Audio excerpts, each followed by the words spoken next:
You might think that Plankton would still be a failure even if he got his hands on the Krabby Patty secret formula. But once he gets the secret recipe, SpongeBob fails to attract customers with his love-infused burgers. Finally, Plankton could work on his bigger plans. The secret formula was just one tiny part of his plan to turn Bikini Bottom into a darker place. However, it doesn't go as planned since there is someone smarter than Plankton and Karen living in Bikini Bottom. Plankton has spent his entire life as a failure. For years, Plankton has been trying to take it, but no matter how hard he tried, he always lost. Always. Until now. The secret formula is gone, the Chum Bucket is rising, and Bikini Bottom is about to witness a battle like never before. But how did he get the recipe? Well, it happens on an ordinary evening at the Krusty Krab. Everything is just as it should be, or at least it seems that way. But no one knows that deep in the shadows, Plankton is making his move. This time, he's been careful. He studied the Krusty Krab's defenses, tracked Mr. Krabs' every move, and built something unstoppable. A tiny, almost imperceptible drone, crafted with precision by Karen, slips through the air vents. It's silent, invisible, and as it hovers above the safe where the secret formula is kept, a small mechanical arm extends. A precise laser cuts through the lock, the latch clicks open, the drone snatches the formula, retracts, and exits the same way it came. It's gone. No alarms, no dramatic chase, no SpongeBob bursting in to save the day. Yeah, baby! This is it! Yeah! The very next morning, Bikini Bottom wakes up to a shocking sight. A giant banner over the Chum Bucket with a bold declaration, now serving Krabby Patties. At first, no one believes it. But then the first few customers walk in. They hesitate. They take a bite. It's real. The taste is the same.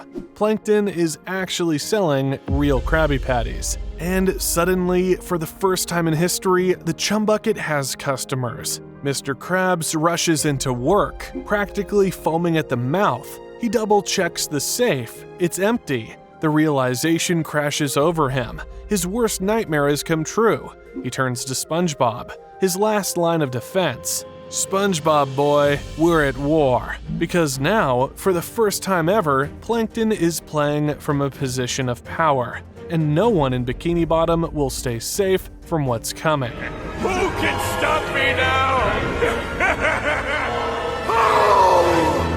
You could never have guessed what happens next. The Krusty Krab is now facing real competition, and not just any competition, it is an exact replica of its own product being sold right across the street.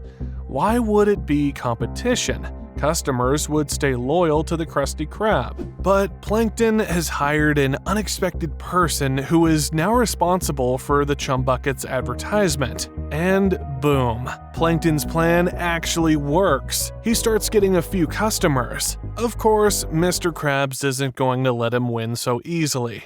At first, Mr. Krabs slashes prices, runs limited time offers, and tries to convince customers that his patties are better, fresher, and more authentic. But the problem is, they aren't. Plankton's patties taste exactly the same. Customers start defecting, and that's when things get ugly. Plankton gives people two reasons to choose his place over the Krusty Krab.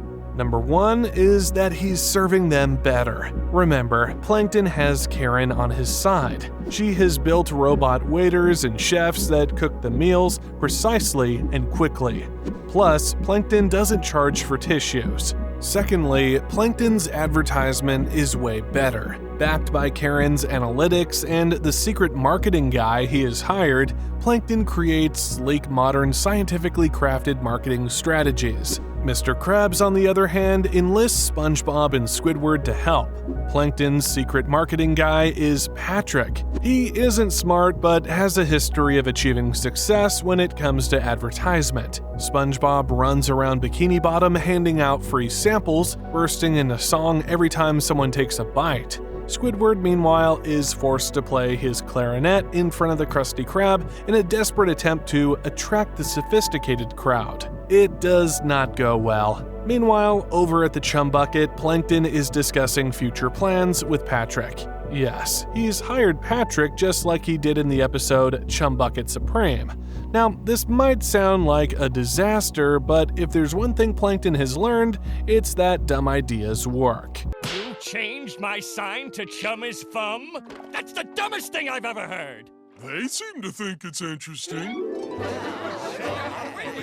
Patrick's marketing, much like in Chum Bucket Supreme, is completely nonsensical, but this time, since the food is actually good, it works. Soon, Bikini Bottom is flooded with Patrick's insane yet somehow effective advertising. Giant neon signs that say things like, "Eat here because I said so," or "We have the thing you want." It's chaos. And then Plankton really starts winning. Customers start choosing the Chum Bucket over the Krusty Krab, not just because of the food, but because of the brand. It's fresh, it's exciting, it's the new thing. Mr. Krabs watches in horror as his empire crumbles. Profits plummet. Lines outside his restaurant get shorter and shorter. His archenemy, a creature he's never once taken seriously, is stealing his business. And that's when Mr. Krabs realizes the brutal truth. For the first time in his life, Plankton doesn't need to steal the formula.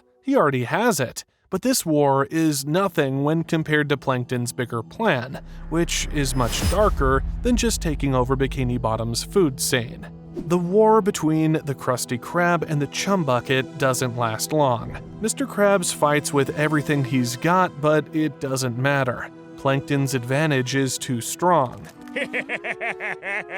Chum is Fum! And customers aren't just switching sides because of the food. No, it's bigger than that. Plankton reinvents the Chum Bucket into something Bikini Bottom has never seen before, an experience. The Chum Bucket is cool. The Krusty Krab, old, stale, overpriced. Mr. Krabs sees customers choosing Plankton over him. The worst part is that Plankton doesn't even acknowledge him. For years, Plankton begged for Mr. Krabs' attention. Every scheme, every desperate attempt to steal the formula was his way of proving that he was somebody. I never give you the formula!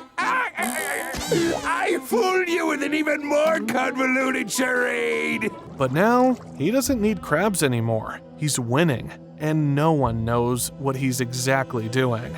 Meanwhile, someone is noticing Plankton's true intention. He never wanted to have a successful restaurant in the first place. His intentions were much darker, as we all know. Mr. Krabs is just another business on the way out. SpongeBob tries to stay positive, but even he feels it. Bikini Bottom is changing. People are acting differently. You fellas look hungry. Here you go.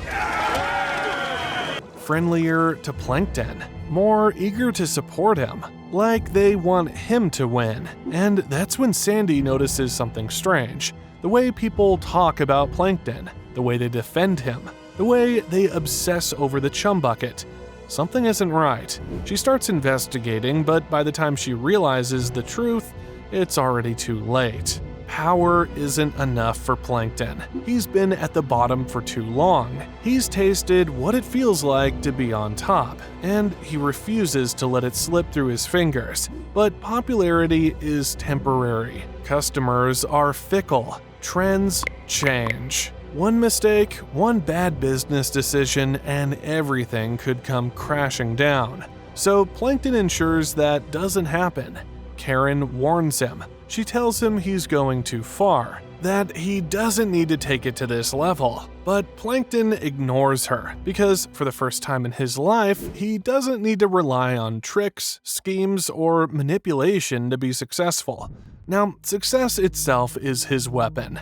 Hidden inside the Krabby Patty recipe, mixed into every bite, is something Plankton has engineered with extreme precision. A subtle, undetectable chemical that affects the brain's pleasure receptors. It doesn't make people dumber, it doesn't turn them into zombies. It just makes them love him because Plankton was never obsessed with money like Mr. Krabs. His obsession is to be seen and acknowledged. Not enough to cause suspicion, not enough to raise alarms, just enough to ensure loyalty. Just enough to make them want to see Plankton win. And at first, nobody notices. They just think they're having fun. They just think the food is good. They just think Plankton is finally getting the recognition he deserves. But as weeks go by, Sandy starts putting the pieces together. The way people refuse to criticize Plankton, the way they are all simping, the way some of them seem almost programmed. And when she looks at SpongeBob, she realizes the worst part, he's changing too. SpongeBob has always been an optimist, always giving people the benefit of the doubt. But now, he adores Plankton. He defends him at every opportunity. In fact, SpongeBob calls him a genius. Even Plankton has been suspiciously getting close to SpongeBob. But what happens when Sandy tries to explain what's happening? Well, he laughs it off. This is just what success looks like, Sandy. Plankton's finally being appreciated. And then she sees Patrick. Patrick, who started this as a clueless employee, is Plankton's biggest believer. Not because he's dumb, but because, for the first time in his life, Patrick thinks he's part of something. He helped him build this empire, and he won't let anyone take that away from him. Meanwhile, Plankton has offered SpongeBob to become the head chef at his restaurant. SpongeBob wouldn't refuse because Plankton has been feeding him his version of Krabby Patties. And just like that, Bikini Bottom is slipping further and further under Plankton's control. Mr. Krabs is ruined, SpongeBob is brainwashed, Patrick is too far gone to even realize what's happening, and Sandy is the only one left who can stop it. But with an entire city against her, how does she even begin? She's spent weeks studying the formula, testing samples, running experiments in her tree dome, and now, finally, she understands what's happening. And if nothing is done soon, they won't ever come back. But she can't do this alone, so she goes to that one person who isn't being controlled by Plankton, someone who has lost everything because of Plankton. "What do you want, squirrel?" His voice is hollow, defeated. Sandy slams a test tube onto his desk. The liquid inside swirls an eerie shade of green. Mr. Krabs finally looks up. She explains everything: the chemical compounds, the behavioral shifts, the real reason Plankton's empire grew overnight. They need one more person, someone who is still living a life of frustration. This person does not care if Bikini Bottom is being controlled by a teeny tiny villain. Yup, you guessed it right. Squidward. At first, he refuses to get involved, but then Sandy points to SpongeBob, trapped in Plankton's control.